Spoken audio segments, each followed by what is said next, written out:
This episode is brought to you by LifeLock. Not everyone is careful with your personal information, which might explain why there's a victim of identity theft every 5 seconds in the US. Fortunately, there's LifeLock. LifeLock monitors hundreds of millions of data points a second for threats to your identity. If your identity is stolen, a US-based restoration specialist will fix it, guaranteed, or your money back. Save up to 40% your first year by visiting lifelock.com/podcast. Terms apply. The Red Apple Media Podcast Network presents This is Protecting America. Now, here's Emmy-winning journalist Rita Cosby. And welcome to another edition of Protecting America. I'm Rita Cosby. The war on police has taken a very deadly turn. Newly released numbers show that last year alone, 64 officers were shot to death in the line of duty. Overall, 226 officers died while on the job last year. And this comes as the country has seen an overall rise in violent crime. And in recent years, how do we correct this trend? It is so troubling. So how do we also protect our law enforcement from coming under attack? And why is this happening so frequently? Joining us now is Sergeant Betsy Brantner Smith. She is a spokesperson for the great National Police Association, also a retired Chicago area police officer. Betsy, really great to have you here. Rita, thanks so much for having me, and thank you so much for covering this issue. You know, the war on cops is real, and we not only need to work harder to keep our law enforcement officers safe, but if we keep them safer, we keep the American public safer. That's what we need to work on. So why is there a war on police?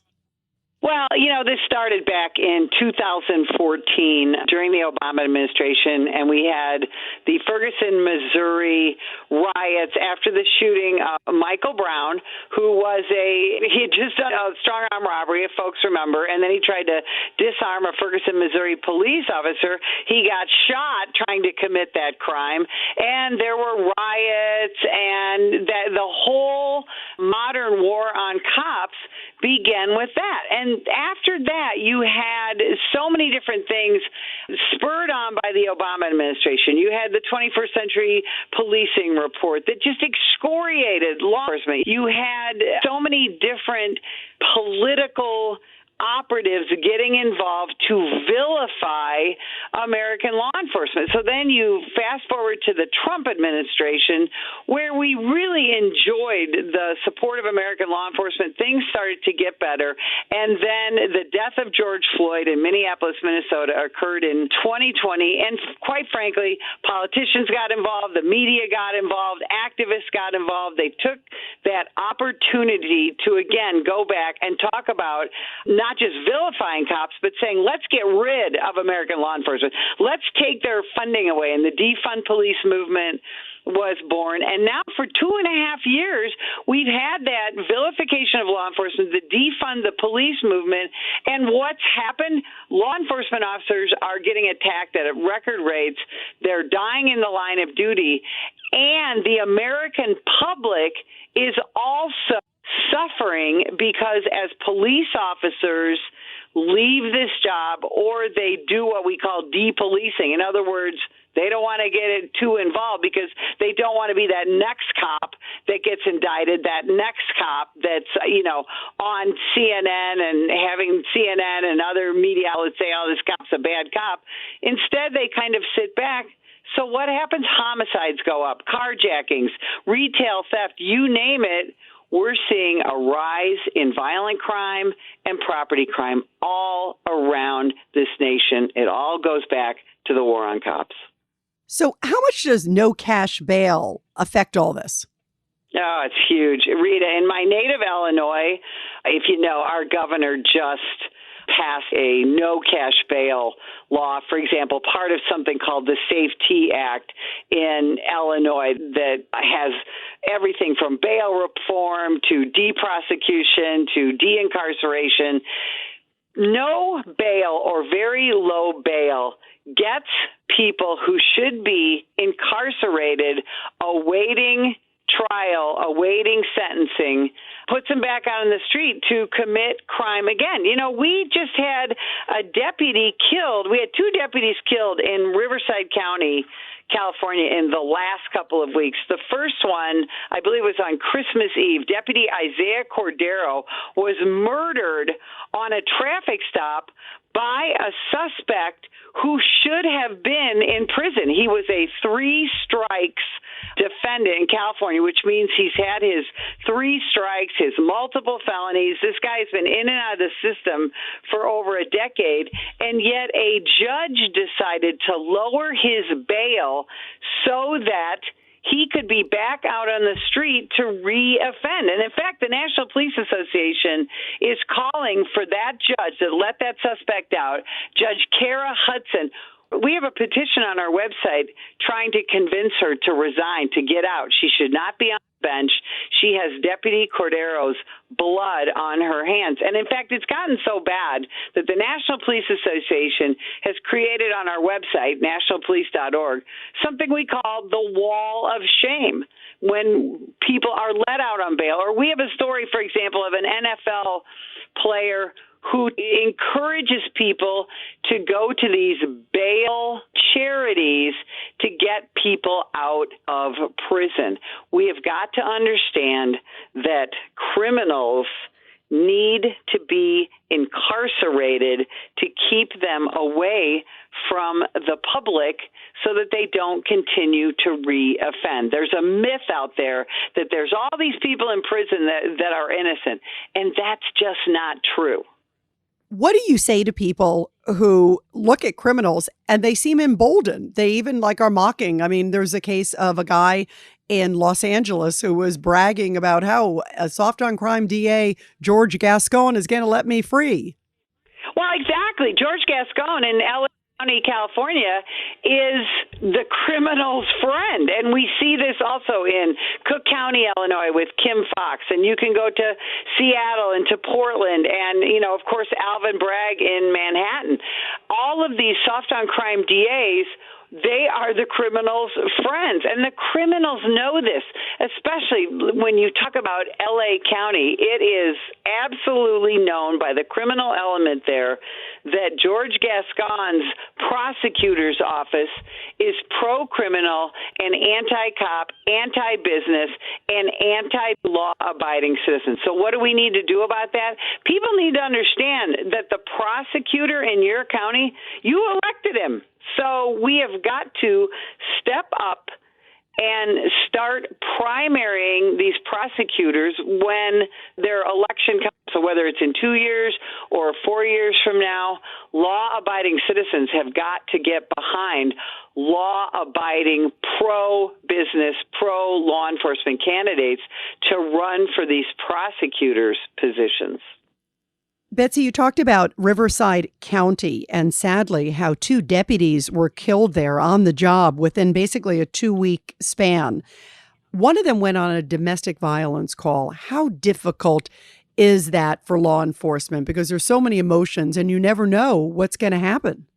Well, Rita, as you know, that's one of the most dangerous calls a law enforcement officer can go on. And it's been that way for decades. It certainly was for the entire 29 years I was a police officer.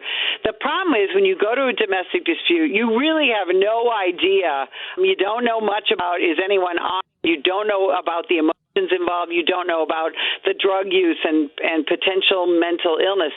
And again, when you look at the officer killed statistics each year, many of our police officers killed in the line of duty were killed during domestic disputes. And it's so difficult for law enforcement because when we respond, we want to be compassionate. We want to make sure that we're taking care of the victim or victims, but we have also got to take care of our own safety. So there's such a huge balance, and the unknowns are just extraordinary. And again, this is something we've been dealing with for decades. One of the things that we can do to improve this situation is when we arrest somebody for domestic violence, they need to stay incarcerated until that case goes to trial. But again, with bail reform, no cash bail or very low cash bail, very often those domestic violence offenders are back out. And what's the first thing they do? Generally speaking, go back and terrorize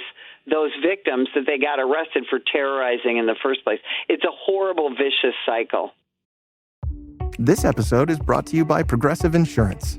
Do you ever find yourself playing the budgeting game? Well, with the Name Your Price tool from Progressive, you can find options that fit your budget and potentially lower your bills.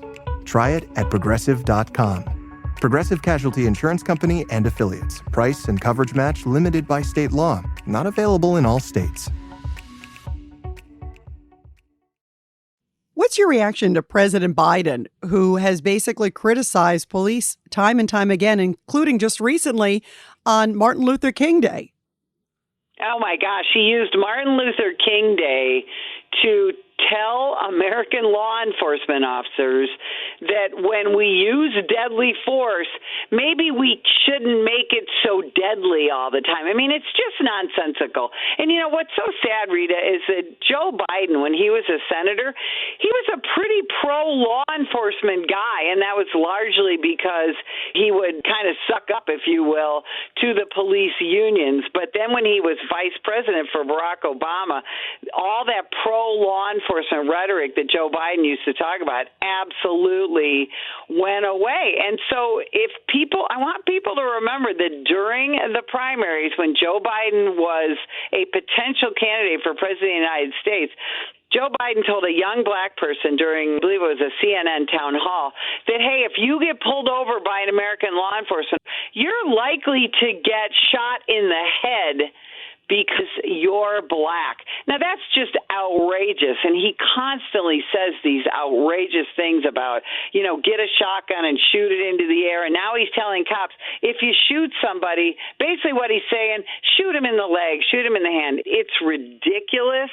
It's unfortunately laughable, but Joe Biden has become really an enemy of American law enforcement. And in fact, the National Police Association has filed a lawsuit against the Biden administration because if you remember, Joe Biden said that those Border Patrol agents that were accused of whipping Haitian migrants with their horse reins, he said those agents are going to pay. We, of course, all know now that those agents whipped no one. But Joe Biden's administration went ahead and punished them anyway. So the National Police Association is filing a lawsuit to get the Biden administration to honor FOIA requests so we can find out, was that case politicized? We want to know, and the American public needs to know. I think about also New York City Mayor, the former one, Bill de Blasio, because remember, cops were so disenchanted they turned their backs on him at a police funeral. Well, exactly. And, you know, unfortunately, the new mayor, Eric Adams, isn't doing a whole lot better when you look at crime in New York and you look at the frustration by NYPD. NYPD is down about 3,000 officers right now because those officers are so frustrated with what's happening. I mean, think about this. If you had a job where you did all this hard work, i.e. built a case, and then you took it to the prosecutor's office, Alvin Bragg and the prosecutor said, we're not going to do anything about it. Wouldn't you be incredibly frustrated? And that's what's happening all over this country. There's a great article on our website at nationalpolice.org where one of our authors, Steve Pomper, who's a former Seattle police officer, he talks about the exit interviews by the Seattle police officers that are fleeing that agency. They're not saying, hey, we don't make enough money or, hey, we don't like the weather. They're saying we are tired of the lack of prosecution of our cases, and we are tired of the anti-police politicians that are running our city. And again, that's happening all over the nation. Betsy, what's going on with these politicians who push for defund the police? Are they just in la-la land? I mean, they want a community activist to reply or to respond to the scene instead? Well, that is such a great point because, the whole defund the police movement became so popular in June of 2020. But little by little, the Democrat Party has walked it back. But it's not been all of them. And for example, you look at the squad, Cori Bush and AOC and Ilhan Omar up in Minnesota, and they're doubling and tripling down on the defund the police movement. And of course, Ilhan Omar loves to talk about reimagining police, and yet they all pay extraordinary amounts of money for their own private security. Look, what a lot of the defund the police people talk about is taking money away from the police department and putting it toward social services, things like that. You know what? We are all for more social workers in law enforcement. What would be an ideal patrol vehicle would be a well-educated and experienced social worker riding with every single patrol officer in the country. However, nobody wants to pay for that, Rita. It would be wildly expensive. So what they say is replace a police officer with a social worker. All that does is endanger the social worker, and it ultimately endangers the public. The defund the police movement was just a ridiculous hashtag that, again, went badly for the American public. When you look at when the defund the police movement began in about June of 2020, and you look at the skyrocketing homicide rate, and in fact, just look at the number of young African-American men who are that's the demographic most likely to be victims of homicide. We had literally thousands of young African-American men die by homicide for what? For the defund the police movement, to avenge George Floyd? It's absolutely ridiculous. So people are afraid to talk about these issues because they don't want to seem racist. They don't want to seem supportive of law enforcement. We have got to understand in this country that people who don't feel safe aren't free. And, again, when we look at demographics, the demographic who most wants more law enforcement officers in their neighborhood, better funded law enforcement officers in their neighborhood, it's African Americans. And the Democrat Party needs to realize that. And the Republicans also need to exploit that and bring back law and order to this country. How, real quick, do we bring back morale to police and get them excited to be officers again? What can we all do? Oh, that's such a great question. What you can do, first and foremost, everybody listening, the next time you see a police officer drive down the street, smile at them and wave. When you're having coffee or you're getting lunch, again, buy them a cup of coffee, pay for their lunch, or just walk up and say, thank you so much for what you do. Polling shows us that most people appreciate American law enforcement, but people are afraid to approach them. They're afraid to say anything. So just go up, smile, wave, and then go to nationalpolice.org, download some thank you notes and send it to them. Donate for our police, thank the police billboards that we have, and just walk up and thank a cop the next time you see one. Yeah, great advice. I always buy them coffee. I've even bought lunch a few times too, Betsy. And to me, I feel like it's the least we can do. Well, everyone, be sure to subscribe and share to this podcast. Sergeant Betsy Brantner Smith, it is so great to have you here. And thank you for everything that you do. And also for the National Police Association. Thank you for everything that great organization does to keep us safe and support our great men and women in law enforcement. Thanks so much for having us. We so appreciate you, Rita. And everybody, I'll be back soon with another great edition of Protecting America. And of course, you can catch me every weeknight, 10 p.m. to midnight on the legendary WABC Radio. This is Rita Cosby, and thanks for all you do to protect America.